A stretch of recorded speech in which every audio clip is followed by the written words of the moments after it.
c'est maintenant ou jamais. Nous avons été premiers et l'on nous a rattrapés.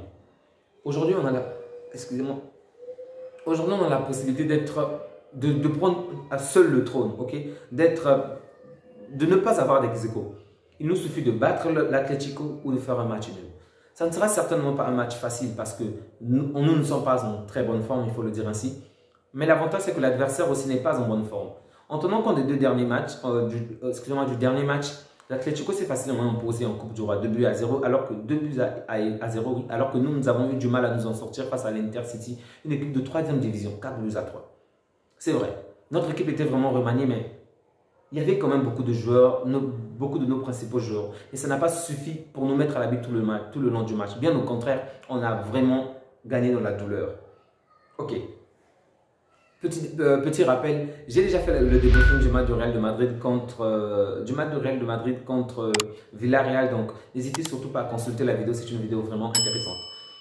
Quant à vous, n'oubliez surtout pas de vous abonner, de liker, de partager la vidéo, ça fait toujours plaisir. Ok, nous allons faire un avant-match de Barcelone contre l'Atlético. Donc, demain dimanche, nous serons reçus au sein de l'Atlético de Madrid pour jouer notre 16e journée. Ok, l'Atlético, pour l'instant, qui est 4e du championnat, a elle aussi de son côté la possibilité de remonter un tout petit peu en termes de points. Bien sûr, pour ce match, si et seulement si on ne prend pas autant de... Si nous gagnons, comme je l'ai si bien dit, si nous gagnons ou que nous fassions un match, nous allons être les seuls à prendre cette première place. Mais ça ne sera pas un match facile parce que nous souffrons en ce moment de la Lewandowski dépendance. Ok, donc, nous avons de la Lewandowski dépendance et le joueur pour qui cette attaque dépend, on va dire, pratiquement en totalité, est exclu.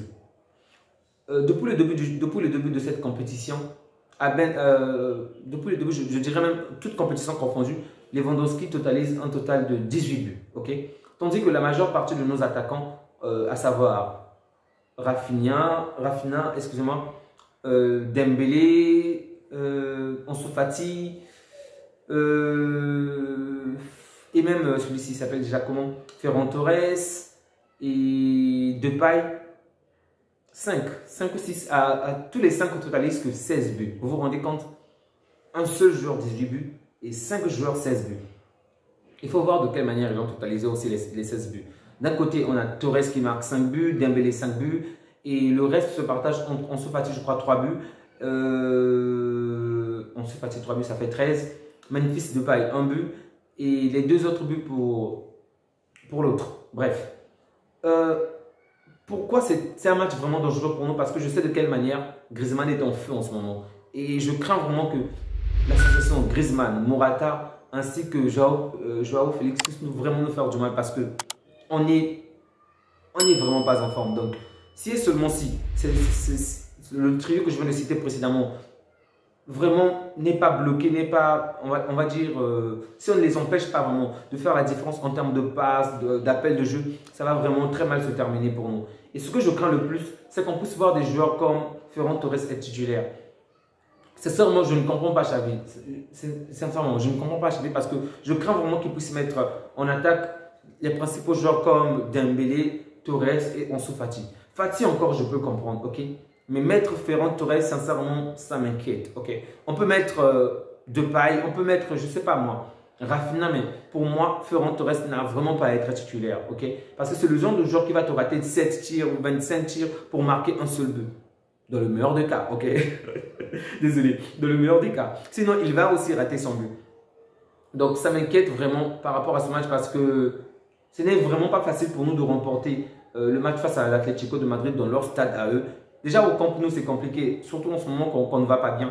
Alors comme de fois au sein même du stade adverse. Donc je crains vraiment que ça puisse mal se terminer pour nous. Mais bon, on croise les doigts, on espère que l'on pourra remporter ce match.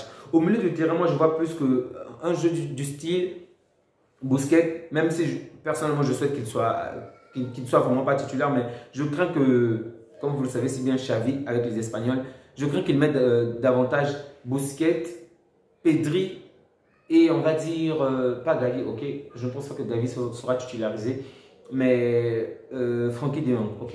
Bon, voir Frenkie de Jong pour moi c'est déjà une bonne chose. Pedri ça va, mais Busquets, pas vraiment. Personnellement, j'aurais souhaité qu'il mette plutôt Gavi, ok, du côté gauche, Frenkie de Jong au centre et Pedri à droite. Mais bon, c'est Xavi. On ne sait vraiment pas qu'est-ce qu'il a. En défense, je verrais plutôt Araujo parce que Araujo est quand même revenu. Il n'est pas peut-être, on va dire, au top parce que il vient d'une blessure, ce qui est totalement normal. Mais je vois plus Araujo jouer. Si jamais on veut le préserver, parce que d'un autre côté, ça serait aussi une très bonne chose que l'on le préserve compte tenu de sa blessure. Si jamais il est préservé, je pense qu'on mettra peut-être Koundé. Mais dans tous les cas, moi je vois plus Araujo jouer, mais Araujo accompagné on va dire, accompagné de Baldé ainsi que Christensen. Il s'appelle comment? Jordi Alba, je pense qu'il a obtenu un carton rouge. Non, c'était en coupe. Mais Jordi Alba, je ne pense pas qu'il va jouer, hein, sincèrement. Par rapport au match passé, c'était pas très top. Bien qu'il a réalisé une passe décisive, mais c'était pas top. Dans le meilleur des mondes, j'aurais souhaité qu'il soit vraiment out à l'extérieur, qu'on mette simplement Baldé, Christensen ou encore, oui, Christensen, ça va encore, et Araujo. Et en dernier lieu, je dirais Alonso, même s'il m'a quand même déçu le match passé. Donc ce match contre l'Atlético, ça sera vraiment chaud déjà parce qu'on connaît de quelle manière les deux jeux s'opposent, ok? Entre celui de Xavi et celui de... Bon, son nom m'échappe. Celui des Colchoneros, ok, j'ai oublié son nom, ça va revenir, désolé.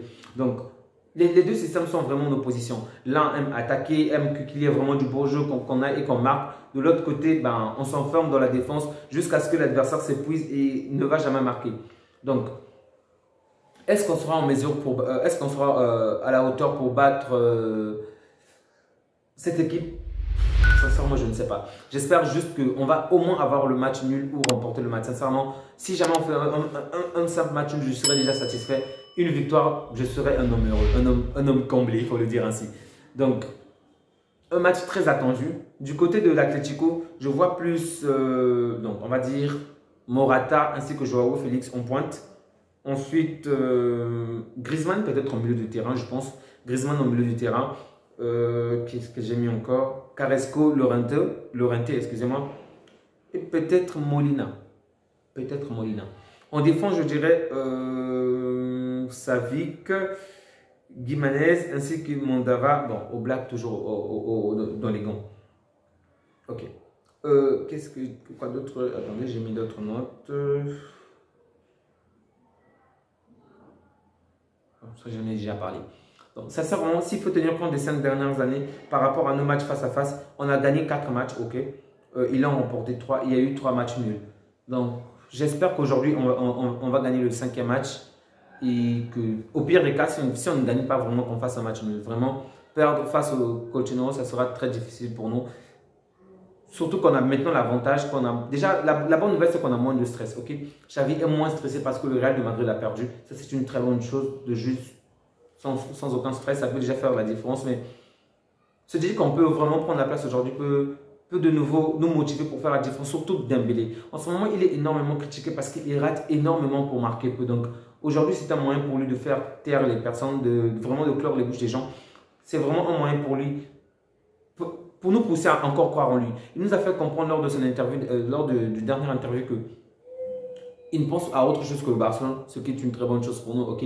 Donc, espérons qu'il va nous le prouver sur le terrain. D'un autre côté, des joueurs comme Depay ou encore même, oui, comme Depay, vraiment, c'est tout bénéf pour lui. Lewandowski a un carton rouge, donc il sera exclu pour les 3 prochains matchs.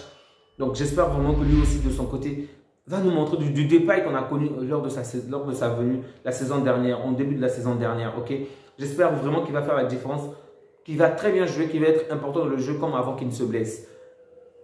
Bon, il y a des rumeurs comme quoi qui serait vraiment en direction de Manchester United. Sincèrement, j'espère qu'il va rester parce que c'est quand même un joueur intéressant. S'il faut se débarrasser d'un joueur, je préfère que ce soit Ferran Torres. Et j'espère voir Baldé faire un très grand match parce que c'est un joueur que j'aime énormément. Donc, Visca Barcelone, on se dit à bientôt et on garde espoir. Prenez soin de vous ainsi que de vos proches. N'oubliez surtout pas de liker, de vous abonner et de partager. Ça fait énormément plaisir. À bientôt. Au revoir.